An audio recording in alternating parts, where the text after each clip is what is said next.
பங்குனி மாசம் நல்ல இளவேணிற் காலம் பழனிக்கு வந்தா உன் தெய்வீக யோகம் பழனிக்கு வந்தா உன் தெய்வீக யோகம் உத்திர நாளில் உன் உற்சவ திருத்தேரில் சிங்காரமாக உன் அலங்காரம் கண்டே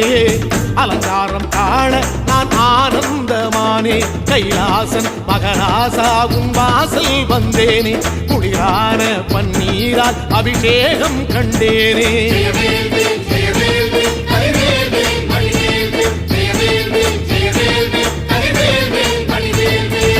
தென்பழனி தேடி உன் தென்பழனி தேடி திருநீரு பூசி நான் ஓடோடி வந்தேன் திருநீரு பூசி நான் ஓடோடி வந்தேன்